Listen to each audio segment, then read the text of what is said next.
Hello, my name's James Rees. Welcome back to Razorthorn's Razorwire. As part of our interview season, where we're interviewing various different people from in and around the industry, I'd like to introduce you to Josh Bregman, who works at CyGlass. Josh, do you want to kind of give yourself a bit of an intro as to who you are, what you do, that kind of thing? Sure thing, Jim. So thanks for having me on. So my name is Josh Bregman. I'm the Chief Operating Officer at CyGlass. I've been doing identity access management, cybersecurity now for 25 years. I'm old, I guess. I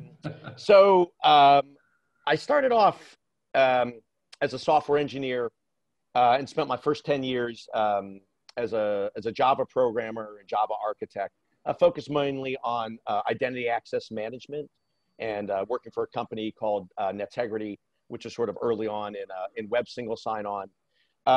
After sort of doing engineering for a while, I pivoted a little bit into doing more sort of business things, pre-sales, security sales at BEA Systems, Oracle. Spent about 10 years in the Oracle ecosystem selling identity access management solutions. And then from there, I would say I got the sort of startup bug. I did a series of venture-backed startups with a group of us. So I did a company called Vordell in the API management space in I think it was 2009. That got sold to Axway. I did, prior to joining CyGlass, I did a startup called Conjure, which was in the DevOps space. Mhm. Which is very cool, and that got sold to CyberArk. And then for the last 4 years, I've been at CyGlass, where I'm the Chief Operating Officer, which means just sort of look after things day to day, sales, marketing, products sometimes, really just whatever it takes to make customers and partners successful. So I've sort of had, along the way, I picked up 3 US patents, just sort of done like, just always looking to do new and interesting things.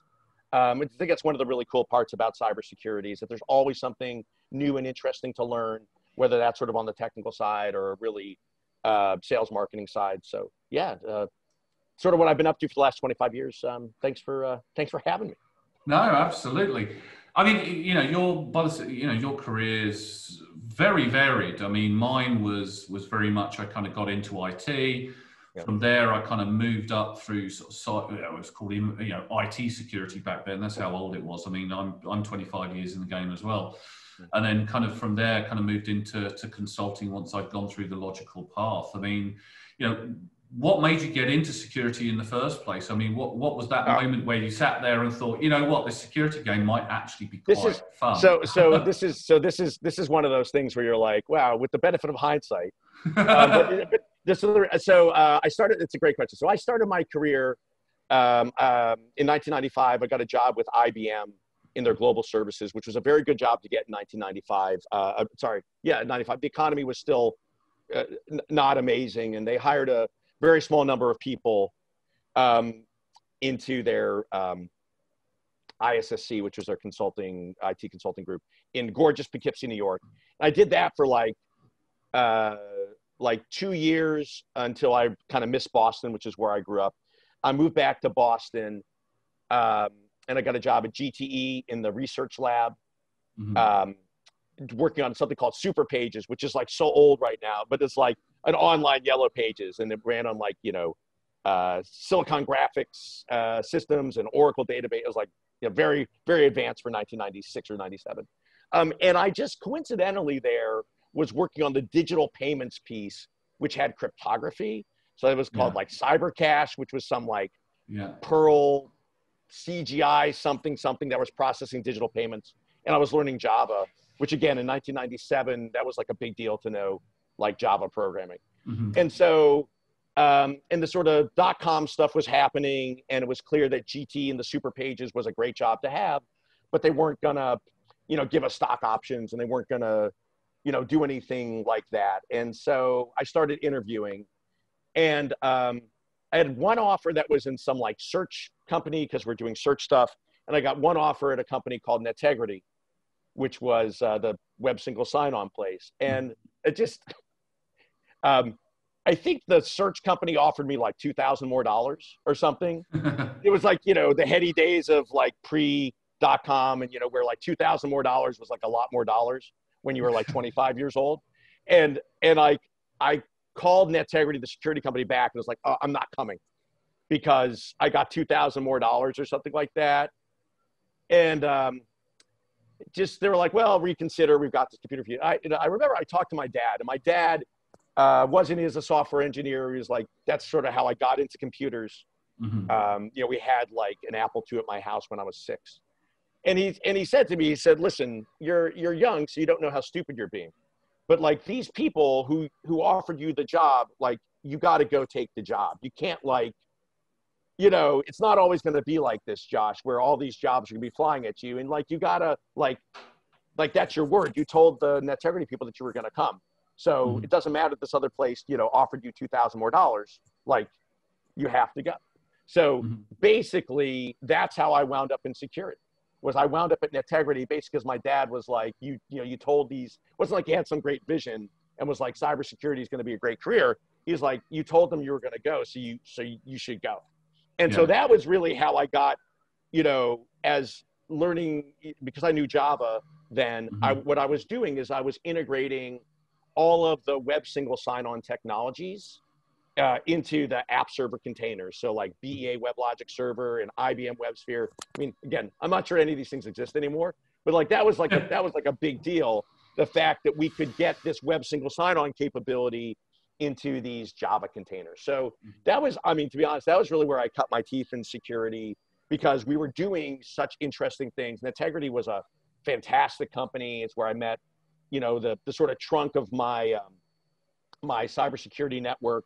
Tons of great people, were sort of there for the 6 years that I was there.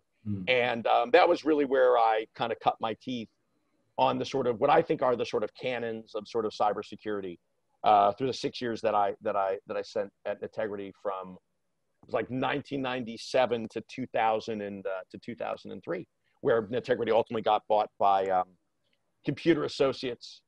And then it got by Computer Associates, and we were like, let's go do something different. Quick run. Yeah, exactly. Like Computer Associates has done a really good job of like reinventing itself, but like at the time that was sort of, where software went to die. So, I remember I think, it had its run and had its sort of ups and downs, and we were like, okay, what's going to happen now at Netegrity? And I had been doing some, again, dating myself, had been doing some work on JSR 171 and JSR 196, which are the standards for Jazz authentication and Java authorization, and I met some guys from BEA, this guy, Neil Smithline, who was like the chief security architect for WebLogic. I'd known him from Boston. We'd shared some Red Sox tickets. And I literally get back to my desk after they tell me that Computer Associates has bought Netegrity, and it's like a voicemail, and Neil calls me and he says, hey, we have this thing called a SE, a sales engineer, solutions engineer. Would you like to do that? And I was like, I don't know what that is, but that sounds great. Get me out of here.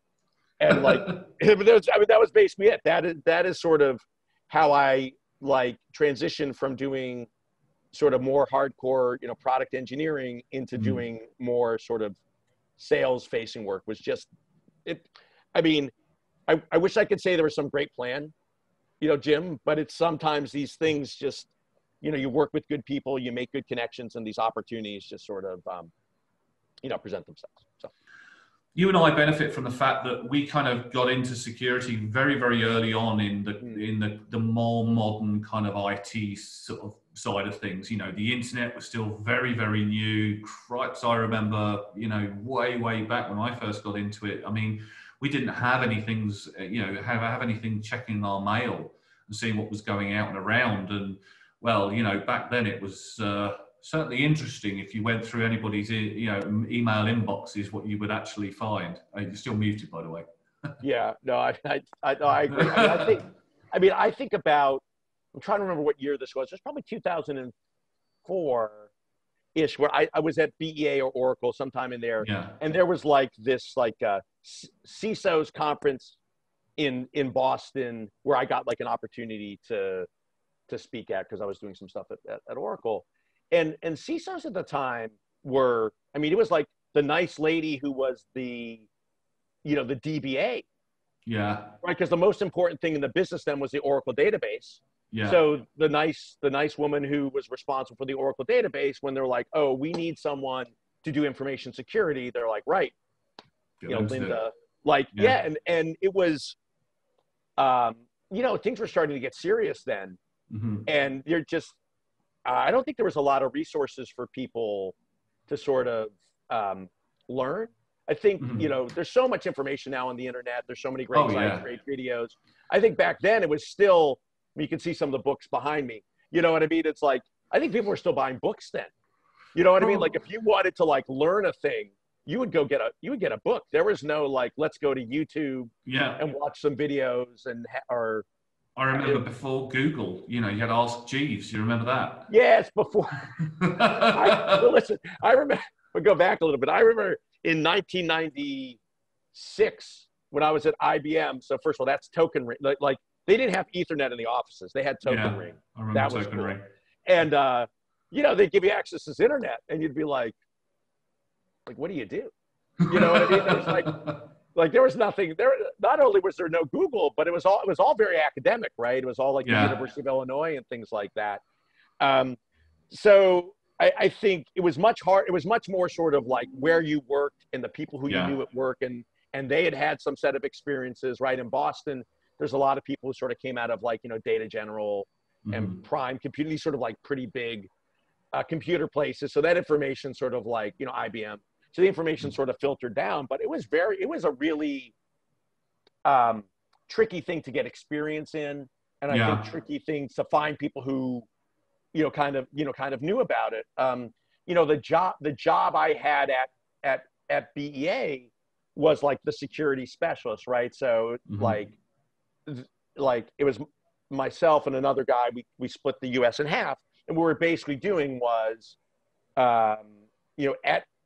at some point inside of the sales process, there would be some conversation like, but your application server, is it safe? And how does it work? And how do I, integrate it with my directory or my Radius server or my Kerberos auth or like whatever?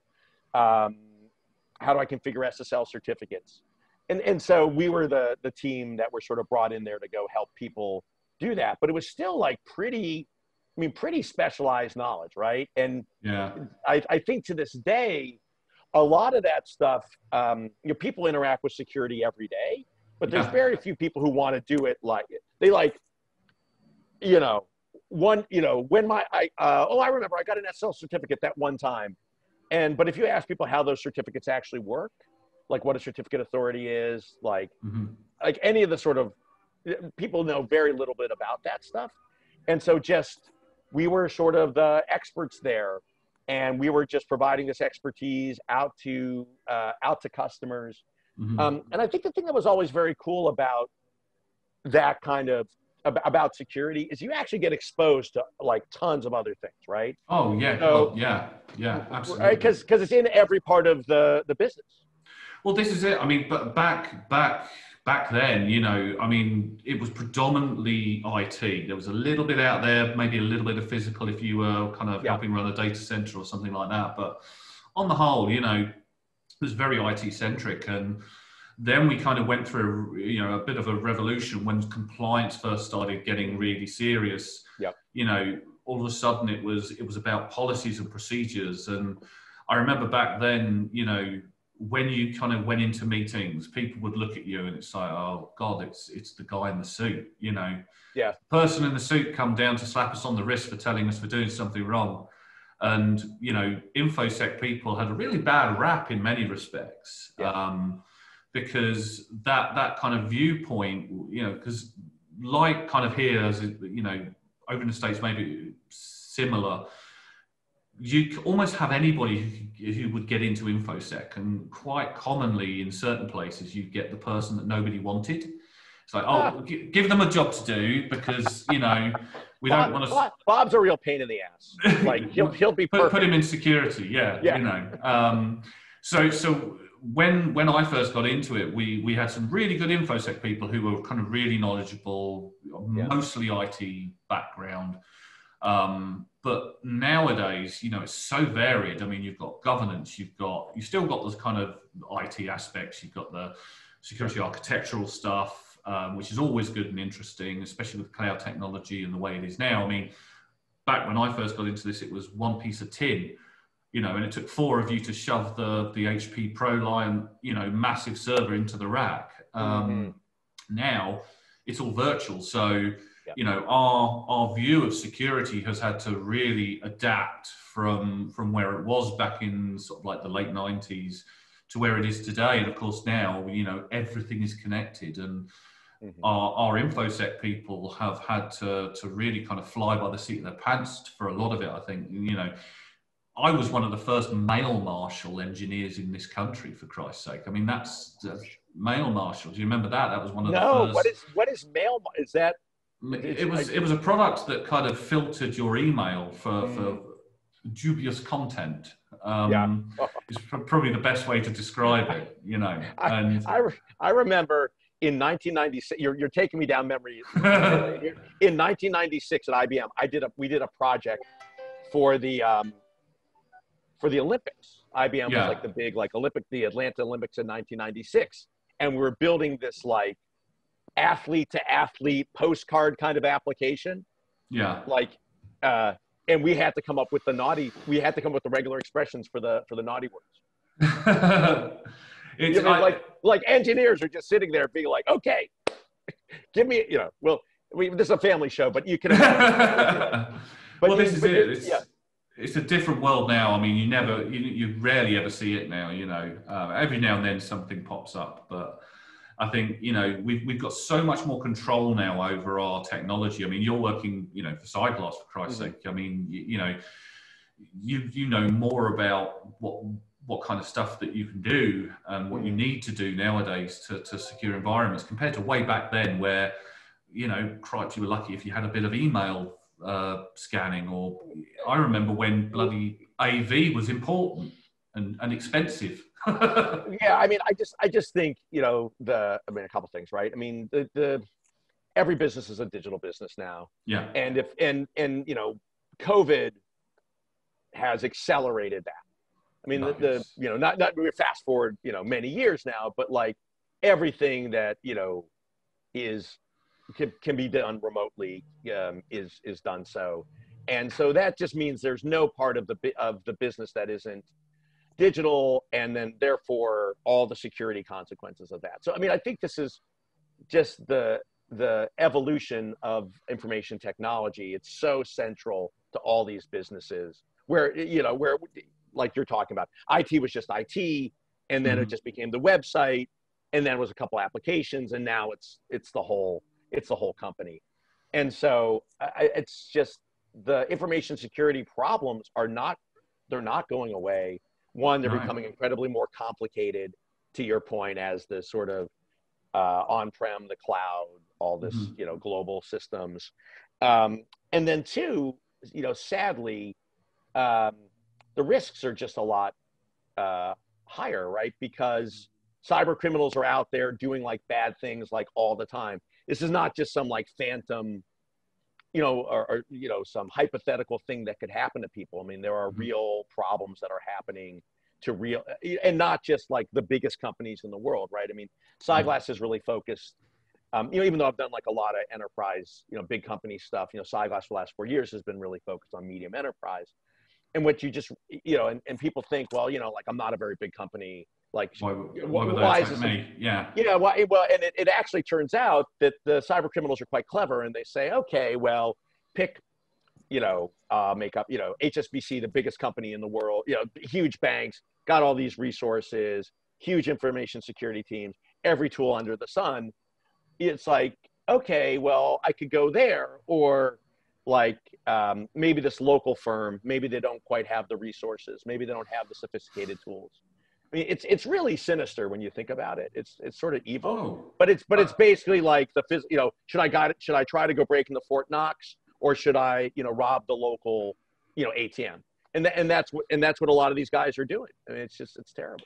Well, this is it. I mean, you tend to go for the big boys. You have a tendency, much higher tendency to get caught. Whereas you go for the younger ones, the smaller companies, and they generally don't get caught because they don't have the means, you know, the money or the resources to go after what happened. All they can try and do is recover. Yeah. But then, you know, on the flip side of that, it's the larger companies like BA, Marriott, hotels, you know, all the ones that have been done over recently, that get a lot of the press. I think a lot of people forget that the you know, what we would term as the little guy, you know, the small and medium sized businesses, you know, suffer even worse, especially in this kind of environment. Oh yeah. I mean, you know, with everything on its knees at the moment, the economy all going crazy, you know, before all of this, a security event could turn you from a profitable company, you know, doing well, to dirt, to dead, you know, gone, you know. It's really, it's very tricky. And I think for the people who are working in cybersecurity, I mean, I think it can be frustrating. I think it can sort of feel like, you know, another day, another grind, another, you know, it can be a sort of never ending, a little bit of a treadmill, right? Just like, you know, doing the thing every day. But I think for most people who do it, I mean, there is some sense of purpose, right? There is some sense of like what you are doing is good. And even if it's not always like appreciated, it is actually important. Because it is actually incredibly important stuff. And I think people, I mean, the thing which is sort of amazing to me is there's still a tremendous shortage. Oh God! Right? Like for how valuable this stuff is and how important this stuff is, they still can't find enough people to go to do all the work.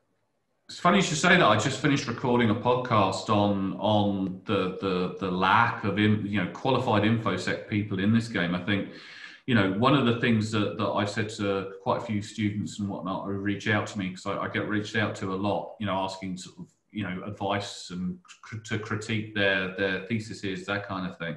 Mm-hmm. And a lot of them say, you know, how did you get into it? And I say to them, a large chunk of it is luck and a large chunk of it is planning. You know, I say to them, like you mentioned, actually, you know, back when I got into it, it was hard enough to get into IT. You know, if you didn't have any experience, you know, you had to have somebody who was willing to take a bit of a risk. Nowadays, you've got so much more open to you. I mean, you know, no certifications back really when I was young that was worth anything. And then, of course, the CISP and the CISM came out, and it really changed the game. But nowadays, there's so much more available to those up and coming infosec people who want to get into it. And I mean, what is your advice to the young fellas and young ladies who are looking to get into this? Maybe, I mean, you know, obviously at the moment, maybe they're going through a shock. Maybe they've lost their job in marketing or IT, and they're like, you know what, infosec looks like the place to go. I mean, what would you say to them now? Yeah, I mean, I echo exactly what you said about it's never been, I don't want to say easy, like easier, but just like so many opportunities and so many people willing to help. And there's just there's very few barriers, right? I mean, the most obvious barrier that used to be, at least in the States, was sort of college, degree was a thing which was like, you kind of had to have a college degree. I think one thing, I never felt that actually to be the case. I worked with lots of people who didn't have college degrees who were fantastic. And two, I mean, I think this is broadly recognized, right? Like Google and Facebook and these big tech companies are no longer having that as sort of a requirement, which I think is fantastic, because it is, you know, it's very sort of tradesy. You know what I mean? The information security. It's like, you got to learn, you got to get these things, and you practice, and then you get better. So in that sense, I think there are tons of opportunities. But the thing to me that I'm always looking when I see, you know, resumes, you know, college kids, you know, things like intern requests, like, what is the thing that you did to sort of stand out, right? And a lot of it, honestly, is just effort. At when you're getting started in these things, are you making an effort to do the thing that says to me, like, wow, this person's really going to try to do this? And so what are the ways to show that, you know, effort, right? So some of these certifications, I mean, I agree with you. I mean, if you go and they don't have to be super expensive. Some of the classes, like I would be taking every class that I could take. You know, even some of those Coursera classes, all those things are just showing like I'm interested in learning. The thing that I don't see more of, but I wish I did, is there's so many open source projects out there. Yeah. Just tons of open source projects. So the thing that would blow me away, that I'm always like looking for, is why don't you fix a bug in an open source project? Yeah. You know what I mean? Or why don't you do some tests in some open project? Or why don't you do, you know what I mean? Like, it's a totally open community. Pick one that you're sort of interested in. Go download, install, configure it. Go reproduce a bug. Go to, like, just do something. Be part of something. Yeah. Yeah. And because I mean, they desperately need people to help. There's a these are all very, I mean, in general, look, these are very welcoming communities. Like, if you don't know how it works, there's always FAQs. There's always people willing to help. There's always, I mean, it's just a really easy way to do that. We also, I mean, we have unpaid interns at CyGlass. We do paid internships in the summer. And so people are always looking for talent. Or interest. I mean, I think you touch on a good point, which is there's an aspect of this thing which is very technical and requires a certain technical aptitude, but there's other aspects of it that are really just, you got to be like, I mean, analytical, I think is, you know, these are hard, you got to like solving problems, right? Which so segues me beautifully into the, you know, we all hear about learning about products or services or, you know, all the vendor stuff and all the rest of it. What soft skills do you look for in InfoSec? What are, you know, I've always been a big fan of things like psychology, learning sort of body language, learning, you know, my mentor was very big on me kind of learning, not just kind of what can happen, but why it can happen, and the type of person to look for, you know, and how to make people feel comfortable. What soft skills do you think are the most important? I mean, the thing which is so amazing now about so when IT was just IT, right? And it was like just the domain of, have you seen the IT Crowd? BBC series, right? We've all watched it. We get it here in America. It's fantastic, right? But it's funny, but you know, let's be honest, it's not really how this stuff works anymore. Like these guys, in the basement who would just have their own little like nerddom. Like it's just not, I mean, it was that way. And it still is likely. Yeah, right. good times. But you know, because it is so essential to the business, right? Like if you want to be able to, you know, have a seat at the table. I mean, I remember I did this project about, this is like 3-4 years ago, about OAuth scopes. You know, OAuth is a federated identity standard. It's about different permissions for APIs and blah, blah, blah. But, you know, you're having a meeting with like, not only the people who are building the app and the API, but you're having a meeting with the business and you're having a meeting with the lawyers. I mean, you're like, you know, it's a security thing because they're talking about like authorization scopes and things like that. But like the conversation is not being had at the, you know, at the keyboard, right? I mean, this is a real conversation about the business impact of security. And so, look, at the end of the day, the key with any of these things is you want people to do it, right? Like the thing with security is in general asking people to do, they don't want to go to. Most people who are developers or working in business want to just go, you know, do the next cool thing and like move on, right? And so by definition, you are part of something that they don't want. I mean, it's just like, I know there's a lot of like shift security left, sec DevOps, and we could probably do a whole nother thing on that. But, you know, the reality is most places aren't Netflix and most places don't actually build software that way. Most places build software with some sort of gate, like a security review or audit or something, right? And that's always later in the process than people want, but, you know, there we are. I mean, it always is. And we know that puts, you know, information security people in a bad spot and they don't want to be, you know, like a party pooper or anything like that. And so I just think that, you know, finding a way to, I mean, I think it's all empathy. Like at the end of the day, and I know empathy is not a skill. Empathy is really, I don't know if it's a skill, it's a personality trait or whatever, but like that's, to me, that is the whole key. You gotta be able to understand like these people who are not doing the thing that you suggest or don't understand the thing that you're telling them to do. They're not bad people. They're not dumb. They're just like, they've got a job to do. They're trying to do their best. And so that would be the main thing, is just try to understand that like, this is hard, right? This whole digital world is hard. Everybody's stressed. Everybody's trying to do their best. But try to just like that would be the thing that I try honestly the hardest in myself to try to work on. I don't know if I'm naturally an empathetic person, but I work very hard to try to understand people where they come from, and then try to meet them where they are. Because I think without that, then we're just in this sort of like, I said you got to do this thing, and if you don't do the thing that I said, I'm gonna, you're in trouble. Yeah, I'm gonna flag you on this report. And then it's like, listen, like if you really want to be effective, you know, you've got some partner in the business or partner on the development side, and you got to figure out how to work with them. Because look, you know, I think people, you know, nobody sets off to build an insecure system. No, like nobody's like, that's my goal. I really hope I'm the guy who, you know, does, you know, introduces the bug or doesn't lock down the thing and you know, destroys the company. It's never their intention.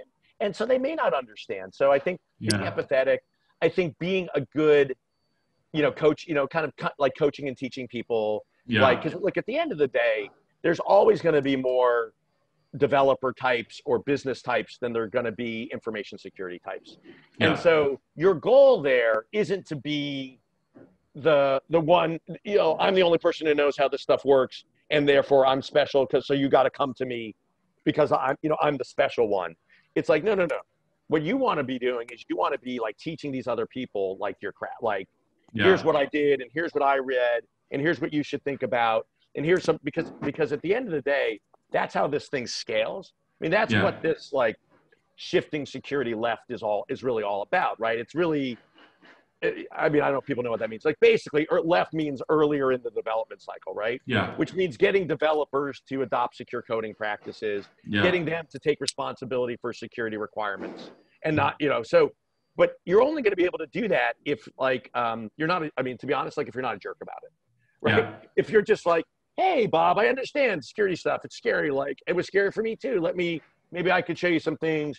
Here's this YouTube post that I thought was in, you know, like, I just think that's the, I mean, that's what I would say from a soft skills perspective, is you got to work with people, and what ultimately you want to get them to understand why what you're asking them to do is important, and not, you know, revert to, you know, I'm the guy who can say, or the gal who says this project doesn't go forward. Because I'll tell you what, because when things go bad, you're definitely going to want those people's help, for sure. You know what I mean? And if you were a jerk about it all along the way, like guess who's going to be on an island, you know?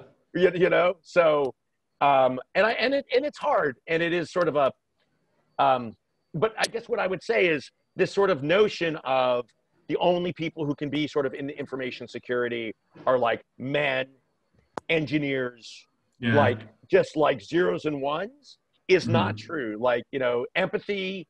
You know, sometimes engineers are not very empathy, or classic sort of male engineers are not empathetic. I think there's great opportunities for women, you know, in this field to actually gain some understanding. Women are typically better at making people sort of, you know, making people work together. I mean, not to totally stereotype, but I do think there's huge opportunities there. And look, and at the end of the day, Jim, like we're going to have to find room for everyone if we're going to close these gaps. Absolutely, yeah. I mean, I think everybody can bring something to the table. I think one of the things that I found, and you've mentioned it quite a few times now, learning business or learning comms, communication, you know, how to negotiate with people, because, you know, you're never always going to get what you want into a project. You know, what you see as important from a security standpoint, you may win some of it, you may get some of it in, but sometimes maybe the cost is prohibitive, maybe... You know, you've got people, developers. I do love you guys out there if you're developers for many reasons, but sometimes you can be the most difficult people I've dealt with. You know, they've got their vision, but sometimes if you work with them and you negotiate with them, you might not get it in this time, but the next project they'll sit down and listen to you, and then maybe the next one after that they'll listen a bit more, and before long they're not seeing security as that, oh, it's the guy in the suit or the person in the suit coming to tell me what to do or slap me on the wrist. Oh, I've gone out and had a beer with Jim or had a beer with Josh and sat down and we discussed some of the security issues. And one of the things I always say to people is, you know, when you're going into an environment where you're providing, you know, sort of security feedback, you are quite commonly going to be talking about potentially something negative, because that's normally what we're dealing with, stopping something negative from occurring. Right. You know, but I say to people, go in with 3 options. Don't just go in with a problem. Don't just sit down with them and say, this is the issue that you've got. Good luck. See you later. Because that really pisses people off. Right. If you go in and say, oh, I've had a look. I think we've got some security concerns. I've got this option, or this option. Which one do you reckon you guys would like the most? Or do you want to discuss the merits of each, you know, pros and cons, that kind of thing? Well, I mean, because all this stuff is by definition is a series of trade-offs. I mean, like if you think about risk management and you think about why we implement information security and implement security controls, I mean, okay, so it's regulated, so you have to do it. But outside of that, it's really just a series of choices, right? I mean, and I have worked in all sorts of different environments. And some environments really, you know, the set of security controls that they've implemented, you know, it's not appropriate for the type of, you know, the other type of business. You know, so there isn't like, I've got my like playbook and these are the, you know, you got to do these things and you do it. And so it's always a nuanced conversation, I think, by definition. And if you're not having a nuanced conversation, then you're either kind of over prescribing or under prescribing, because by definition, it has to be like, okay, so this database here, like what's in it? You know, what's it for? You know, if it's, you know, some databases are more important than other databases. Some network segments are more important. I mean, so all of that stuff, it becomes a risk-based view of it. And so it is not a lot of black and white. It's a lot of nuance. And then you're right, to have the soft skills to do that. It means you also need patience, right? Yeah, it's got a lot of, you know, getting people to understand something complicated doesn't always happen like this. And, you know, in the moment, it may make you feel better to be like, those dummies, why don't they understand this like super complicated thing that I obviously understand, you know, but like, it's not gonna get you to where you want to go. No. And I just think, empathy, understanding. So all these sort of, it's really, it's so different, you know, than sort of when we started. I think it's very challenging, which is to be honest, part of the reason why I like it. Brilliant. Which again leads me segue into my final question, the big one, really. If you could go back in time to when Josh Bregman was standing there in New York or wherever you were standing at the time, thinking, oh, right, I'm just embarking on my security career. If you could pop right into existence right there, as you are now, what top 5 tips would you give to young Josh? Oh, boy. Well, I feel like I should preface some of this stuff. I'll say, look, I got very lucky in that I had a lot of really great mentors. You know, so, I mean, maybe that, I do think I did that. You know, that was something that I continue to look for, and I think is essential when you're getting off, starting off, is, you know, find mentors, find people who are going to spend time on you, find people who are going to, you know, have had the advantage of, you know, honestly, a lot of times it's just making mistakes, right? A lot of times, like, hey, you know, young Padawan, like, I screwed this up, like, you know, you don't have to screw it up also. These are the sort of mistakes I like. So I think getting mentors is always like super important. I've been very lucky throughout my career in having people who've sort of looked out for me and sort of showed me the way. So I think that's super important. I think that I'm always seeking new challenges, and I do think that that's I'm pretty happy that that's sort of borne out to be, I think, good advice, is to sort of not get sort of super complacent. It's easy sometimes. I think it's easy sometimes when you like attain mastery of something, you feel like I'm pretty good at this thing, and like now I'm going to just like keep doing that thing. You know, I can think of a ton of things that were like really important skills in 1998 that aren't skills anymore. You know, so I will say information security, there's a set of canons to sort of get like under your belt, and I think it builds really well. But I would seek out, and I still do it. You know, I'm always looking for, you know, new opportunities to learn new things, to do new projects, things like that. I would say, you know, it's never another sort of underappreciated thing that took me a while. Learn how to become a good writer. Try to learn how to write. Try to learn how to like write a blog, write up, you know, do some blogging. I got very lucky when I was at Oracle. We had a group called the Fusion Middleware A Team, and we were doing this blog content, and we got in a habit of doing a lot of blogging, and we built up like a lot of content. I in a way, I wish I'd started doing that sooner. I just think getting out there, writing, you know, good sort of like technical content, like here's a thing that I saw and here's my 2 cents on it, or here's whatever. I just think like to be, you know, one of these things that we're sort of talking about, if you can take this sort of complicated idea and you can convey it to other people in a way that they can understand, I just think is so valuable. I think it also really makes you think about these things, you know, in a way. It's kind of like we're saying in the soft skills. So I mean, I'm not a Twitter guy. I'm not a social media guy. This isn't really about getting likes and follows, but I'm just saying from like a skills perspective, if, you know, there's such a shortage of people who understand a technical thing, but can also talk about it and write about it. I mean, I just think it's so valuable, and it's just practice, you know, writing, speaking. I like that one. I like that one actually, because I think one of the things that people can benefit from these days, I mean, back when we first got into this, you know, there was no Google, there was barely any search engines at all. I mean, you know, there wasn't really blogs, you know, for a long time.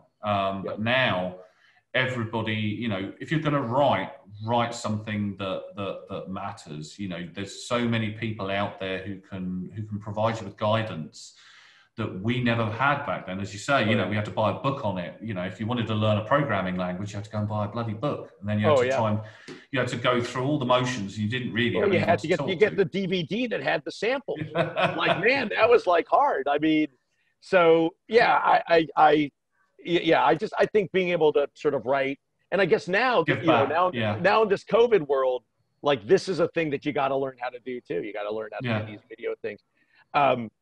Which is still, you know, disturbing. But anyway, and then I guess what I would say is, I really think, you know, my general philosophy is to just try to automate yourself out of a job. Like in general, so what I would say is don't search for mastery. Don't be like, I'm the only guy or gal who can do this thing. What I would try to say is like, find a way to like write it down and make it repeatable. Or geez, these days, so much stuff can be scripted. So much things can be automated through DevOps and all the tools. And that's how you can really start gaining, you know, momentum, right? It's like, don't just be the best at doing the thing, like figure out how to do the thing, then automate yourself out of a job. I mean, short answer is you'll get a better job. Like that's not really what's going to happen, but it shows that you're got an understanding of the task and that you don't want to just do the task by hand, and you want to make it repeatable so that other people, can do it. And I mean, probably the only other thing I would say is I've become a lot more humble as I've gotten older. I think there's a tendency when you're young that you think that you know everything. And you know, I have some regrets, you know, where we all have those. you know, where I was probably a little too direct and a little too like, you know, I know everything. And I just would say that, you know, there are people out there who want to help you. And sometimes you may not understand what they're trying to say, but it's probably actually quite good advice. And I just, you know, getting back to mentors, I really do appreciate people who were patient with me when I was a real bull in the china shop. You know, and that would just, you know, just because we're old, I guess we're old now, Jim, you know, it doesn't mean that we don't know anything, and it doesn't mean that we don't understand, you know. So maybe just a little, you know, a little patience there for people who are genuinely trying to help you. I wish I could think of a couple instances where, you know, with the benefit of hindsight, you know, my 20s and maybe my early 30s, I was like, oh man, probably didn't have to be quite so, you know, direct and brutal about that. I could have been a little more understanding. People were trying to help me. That's definitely one I would give to myself. Listen more, react a little more. Don't sit there thinking you know it all. I've been there. Definitely, you know, and now the problem is we get old, and then we don't think we're burdened by knowledge. Like we actually know how hard this stuff is. But I mean, in general, I just think that, you know, I've tried to be sort of like a lifelong learner, always trying to learn new things. I'm always trying to encourage other people to learn new things. And keep moving. Because look, it's such a crazy world out there. I mean, a year ago, this COVID, who knew? Like, I mean, right? Like, everything was peachy. Yeah, and this is just one like crazy example. And so, listen, I would just say being able to do more than one thing is better. I think cybersecurity provides is a great field where it sort of lends itself, I think, to being able to do lots of different things. And I think that's you know, really great going forward. I know that at the beginning it could be a little daunting to get started, but I think, you know, lots of people who are willing to help, lots of great resources online. And it's never, I mean, really the only thing that's standing in the way there is the willingness to do it, right? It's just, you got to take that step. You got to show some initiative, and then, keep at it. It's hard. Keep at it. Even when, you know, no matter how many times somebody says, no, we don't need security, we don't want security, blah, blah, blah, you know, it's not that important.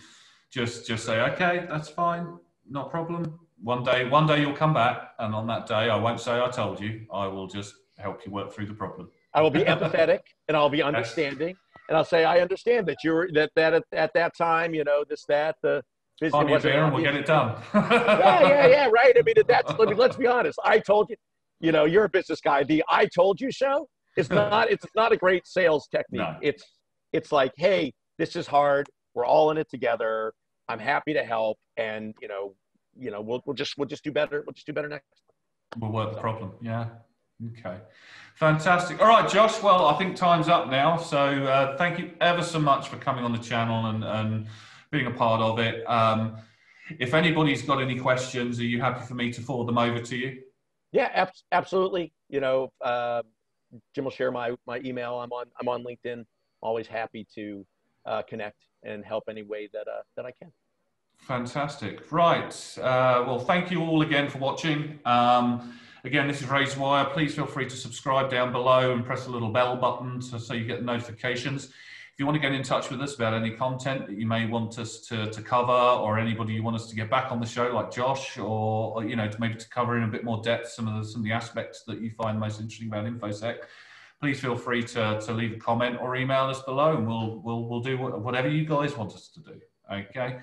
Cheers. Thanks again, Josh, and to all of you out there watching, thank you very much, and goodbye. Yeah.